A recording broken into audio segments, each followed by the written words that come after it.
Shalom HCC Families, sesaat lagi Anda akan menyaksikan atau mendengarkan Saat Teduh edisi hari ini. Mari persiapkan hati dan pikiran saudara untuk bersungguh-sungguh mengambil waktu berdoa dan menyembah Tuhan bersama-sama. Kami berdoa lewat Saat Teduh ini, saudara dikuatkan dan saudara diubahkan lewat firman Tuhan yang luar biasa. Mari siapkan hati saudara dan selamat menyaksikan. Mazmur dari Bani Korah. Di saat mereka dalam keadaan yang terdesak, terhimpit, dalam situasi yang rumit dan tekanan beban yang sangat berat. Mereka berkata dalam Mazmur 84 ayat yang ke-11, sebab lebih baik satu hari di pelataranmu daripada 1000 hari di tempat lain. Di saat mereka dalam keadaan terjepit, terdesak, terhimpit, beban yang berat. Mereka tahu lebih baik mereka ada satu hari di pelataran Tuhan, ada di hadirat Tuhan dan menikmati hadirat Tuhan. Mari buka hati saudara.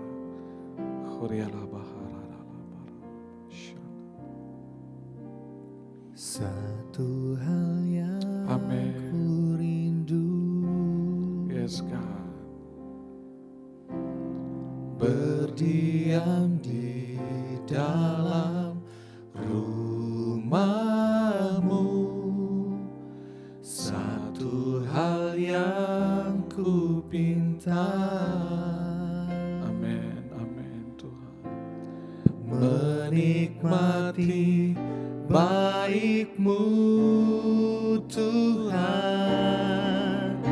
lebih baik satu hari di pelataran-Mu, Amin. daripada 1000 hari di tempat lain. Oh Tuhan, Memuji-Mu, menyembah-Mu, Kau Allah yang hidup, dan menikmati semua kemurahan-Mu.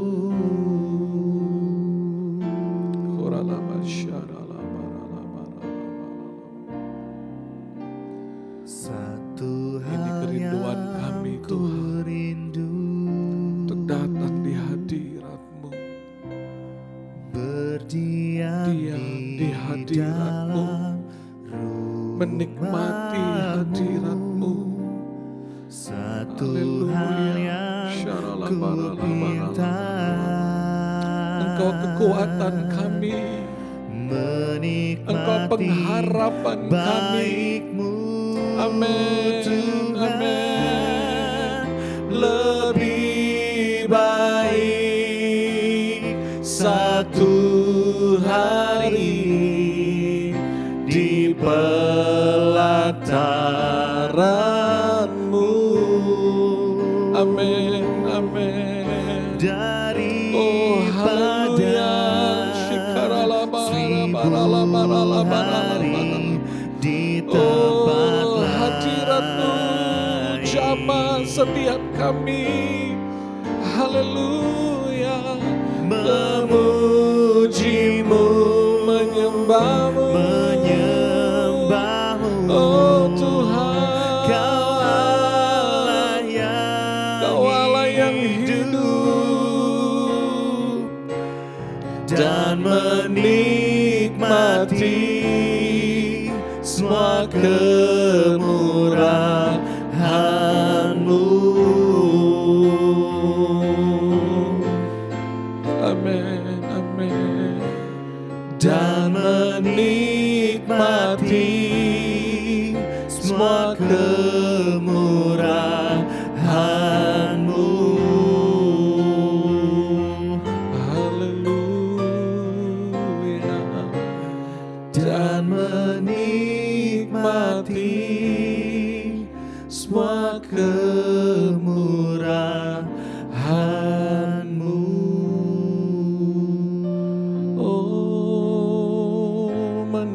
hatimu, mengalami kemurahan-Mu, dekat di hatimu. Oh Yesus, kami memanggil nama-Mu, jamah setiap kami, lawat setiap kami. Hadirat-Mu, hadirat-Mu, jamah setiap kami, jamah shikarana baharala hina barala bakaranama, oh ranana barakaranama. Dimanapun engkau berada saat ini, buka hatimu, sembah Dia, rasakan hadiratnya, rasakan hadiratnya. Sembah dengan kerinduan, sembah dengan kerinduan. Kau mengalami Tuhan saat ini, kau mengalami kasih Tuhan saat ini. Kinana mayashi diana bakaranama, oh rana ya ramana kararala marama harana marala. Amin, amin, amin. Jamah kami, kuriarala barala barala batakara barala barala bayarala barala ba, kuriarala bayarala barala barala barala ba. Rasakan kuasa Tuhan mulai mengalir hidupmu. Rasakan Dia mulai menjamah engkau saat ini. Engkau yang lemah dikuatkan, engkau yang sakit disembuhkan dalam nama Yesus. Roh Kudus jamah engkau dalam nama Yesus. Pengharapanmu bangkit, kekuatanmu dipulihkan. Hadirat-Mu Tuhan, jamah kami. Shalom HCC Families, saya menyapa saudara sekalian dimanapun Anda berada saat ini. Semua yang ada di Palu, yang ada di Luwuk, dan seluruh jemaat online dimanapun Anda berada. Saya berdoa saudara dalam keadaan sehat dan diberkati Tuhan. Jika saudara menyaksikan saat teduh ini, saya ingin memberikan apresiasi bagi saudara karena saudara adalah orang yang mencintai firman Tuhan dan rela memberi waktu untuk menyaksikan, menonton, mendengar firman Tuhan. Seperti firman Tuhan berkata bahwa bagi yang kesukaannya ialah merenungkan firman Tuhan, Taurat Tuhan siang dan malam. Ia akan seperti pohon yang ditanam di tepi aliran air yang tidak pernah layu daunnya dan selalu berbuah setiap musim. Saya percaya dalam musim kehidupan apapun yang saudara lewati hari ini, saudara tetap berbuah, saudara tetap bersinar, saudara tetap menjadi berkat bagi orang lain. Haleluya. Saat ini saya ingin sharing tentang Gideon.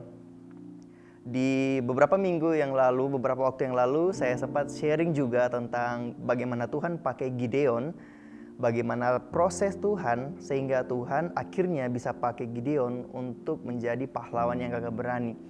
Dan jika saudara ingin menonton, menyaksikan part yang pertama tentang Gideon, saudara bisa klik link yang ada di layar saudara dan saudara bisa menontonnya. Nah, ini adalah Gideon part yang kedua. Sebelum itu, saya ingin ajak saudara berdoa dulu. Tuhan Yesus, kami bersyukur buat kesempatan ini. Kami bisa mendengar dan merenungkan firman Tuhan. Hamba berdoa Roh Kudus berikan kami hikmat, bukakan wawasan kami, hati kami, berikan kami hikmat dan pewahyuan agar kami dapat mengerti firman Tuhan dan mengubah hidup kami. Terima kasih Bapa, dalam nama Yesus. Haleluya. Amin. Oke, dalam Gideon part yang kedua ini, saya ingin share tentang tahap yang kedua yang Tuhan kerjakan dalam hidup Gideon. Yang pertama kan Tuhan memperbaharui gambar diri Gideon. Dari yang minder, merasa dia muda dan dari kaum yang sangat kecil, menjadi seseorang yang pahlawan yang gagah berani dan Tuhan menyertainya. Nah, jadi waktu dia minder, sekarang dia jadi percaya diri. Dia percaya bahwa Tuhan menyertai dia. Dia jadi pede. Nah, tahap yang kedua yang Tuhan kerjakan adalah Tuhan memperbaiki letak kepercayaan diri Gideon dari dirinya ke Tuhan. Artinya apa? Saya akan jelaskan kepada saudara. Sebelumnya kita baca firman Tuhan di Hakim-Hakim 7, mulai dari ayatnya yang kedua. Berfirmanlah Tuhan kepada Gideon, Terlalu banyak rakyat bersama-sama dengan engkau itu daripada yang kukehendaki untuk menyerahkan orang Midian ke dalam tangan mereka. Jangan-jangan orang Israel memegah-megahkan diri terhadap aku sambil berkata, tanganku sendirilah yang menyelamatkan aku. Maka sekarang serukanlah kepada rakyat itu demikian. Siapa yang takut dan gentar, biarlah ia pulang, enyah dari pegunungan Gilead. Lalu pulanglah 22.000 orang dari rakyat itu dan tinggallah 10.000 orang. Tetapi Tuhan berfirman kepada Gideon, masih terlalu banyak rakyat. Suruhlah mereka turun minum air, maka aku akan menyaring mereka bagimu di sana. Siapa yang kufirmankan kepadamu, inilah yang akan pergi bersama-sama dengan engkau, dialah yang akan pergi bersama-sama dengan engkau. Tetapi barang siapa yang kufirmankan kepadamu, inilah orang yang tidak akan pergi bersama-sama dengan engkau, dialah yang tidak akan pergi. Lalu Gideon menyuruh rakyat itu turun minum air, dan berfirmanlah Tuhan kepadanya, barang siapa yang menghirup air dengan lidahnya, seperti anjing menjilat, haruslah kau kumpulkan tersendiri. Demikian juga semua orang yang berlutut untuk minum. Jumlah orang yang menghirup dengan membawa tangannya ke mulutnya ada 300 orang. Tetapi yang lain dari rakyat itu semuanya berlutut minum air. Lalu berfirmanlah Tuhan kepada Gideon, dengan ke-300 orang yang menghirup itu akan kuselamatkan engkau. Aku akan menyerahkan orang Midian ke dalam tanganmu. Tetapi yang lain dari rakyat itu semuanya boleh pergi masing-masing ke tempat kediamannya. Wow, luar biasa. Di sini kita bisa belajar, kita bisa melihat dan mengkalkulasi sendiri ya, bahwa di saat saringan yang pertama ada 22.000 orang yang pulang dan tersisa sekitar 10.000. Berarti kalau kita kalkulasi 10.000 tambah 22.000 ada sekitar 32.000 rakyat yang di bawah saat itu. Dan kita bisa melihat bahwa yang tersisa tinggal 300 orang. Sebuah angka yang tidak masuk akal, sebuah angka yang mustahil untuk bisa menaklukkan Midian yang jumlahnya puluhan ribu. Tetapi inilah kehendak Tuhan, inilah yang Tuhan mau, agar jangan sampai orang Israel bermegah diri dan berkata bahwa dengan tanganku lah aku memenangkan peperangan itu, bahwa dengan kekuatanku sendiri aku memenangkan peperangan itu. Jadi dengan kata lain, Tuhan ingin press angka 32.000 yang bisa dibilang masuk akal untuk mengikuti peperangan menjadi sebuah angka yang tidak masuk akal, yaitu 300.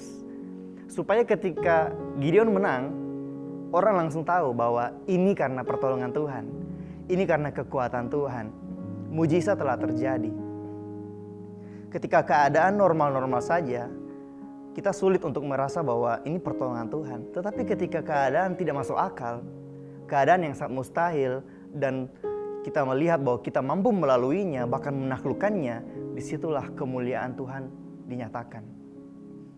Jadi dalam sharing Gideon di part yang pertama, kita belajar bahwa sebelum Tuhan pakai Gideon, Tuhan ingin memperbarui gambar diri dari Gideon ini menjadi percaya diri.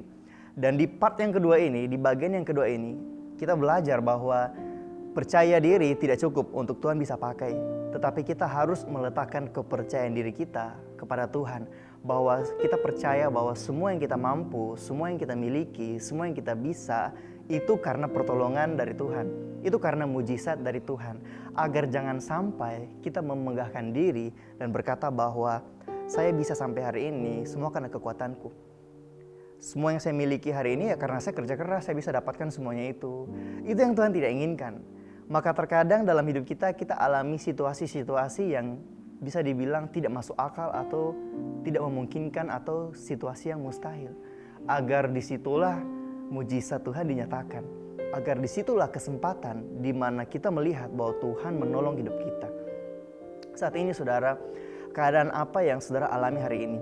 Mungkin keadaan berkekurangan, atau mungkin keterlambatan, atau mungkin ketidakmampuan saudara. Apapun kondisi yang menurut saudara tidak masuk akal atau mustahil, itu adalah sebuah kesempatan untuk Tuhan dapat menyatakan kemuliaannya, untuk Tuhan dapat menyatakan mujizatnya. Terkadang kita harus mengalami hal yang buruk terlebih dahulu untuk kita bisa menyadari bahwa kita tidak boleh mengandalkan diri kita, bahwa dengan kekuatan kita tidak mampu. Oleh karena itu saudara, bagaimanapun kondisi saudara hari ini, situasi saudara saat ini seperti apa, mulailah menaruh kepercayaan diri saudara kepada Tuhan. Bahwa ini semua bukan karena kekuatanku. Ini semua karena kekuatan Tuhan. Ini semua karena pertolongan Tuhan. Kalau aku bisa ada sampai hari ini, itu semua berkat kemurahan Tuhan. Nah, ketika kita sudah memposisikan kepercayaan diri kita kepada Tuhan dan bukan kepada diri kita sendiri, maka kita bisa melihat bahwa Gideon memenangkan peperangan. Gideon memenangkan peperangan dengan cara yang paling unik dan paling aneh menurutku, karena Tuhan menolong peperangan ini dan mengakibatkan pasukan musuh saling menyerang satu dengan yang lain, dan akhirnya Gideon mampu memenangkan peperangan itu. Itulah situasi yang sangat langka dan sangat aneh bisa terjadi, tetapi disitulah Tuhan menyatakan mujizatnya. Ketika kita mulai mengandalkan Tuhan, ketika kita menaruh kepercayaan diri kita kepada Tuhan, maka Tuhan akan bekerja menolong hidup kita dan menyatakan mujizatnya dalam hidup kita. Di Gideon part yang pertama kita belajar bahwa kita nggak boleh minder. Kita harus sadar bahwa siapa kita di hadapan Tuhan. Kita harus pandang diri kita dengan cara pandang Tuhan. Dan dalam edisi kali ini kita belajar lagi bahwa kita jangan memandang terlalu lebih diri kita dan menganggap bahwa itu semua karena diri kita, tetapi itu karena Tuhan. Kalau kita bisa ada hari ini, itu semua karena pertolongan Tuhan. Kita bisa punya talenta, kita bisa punya kemampuan hari ini, itu semua karena kepercayaan Tuhan bagi kita. Oleh karena itu, biarlah kita bisa tetap rendah hati, bisa tetap mengandalkan Tuhan, dan terus menyadari bahwa hidup kita itu semua karena Tuhan. Amin untuk firman Tuhan. Saya ajak saudara, mari bersama kita berdoa. Bapak, kami bersyukur buat kesempatan saat teduh kali ini kami bisa belajar dan menyadari bahwa seluruh yang kami miliki, seluruh yang kami bisa ada sampai hari ini, itu semua hanya karena kebaikan Tuhan, kemurahan dan pertolongan Tuhan. Ampuni kami Tuhan, jika kami sekali-kali pernah menyombongkan diri dan berpikir bahwa semua karena kekuatan kami. Ampuni kami Tuhan, kami mau Engkau pakai hidup kami lebih lagi. Kami mau Engkau menyatakan mujizat-Mu dalam kehidupan kami.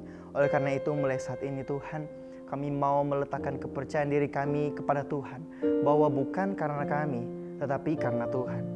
Bukan karena kekuatan kami, tetapi karena kekuatan Tuhan.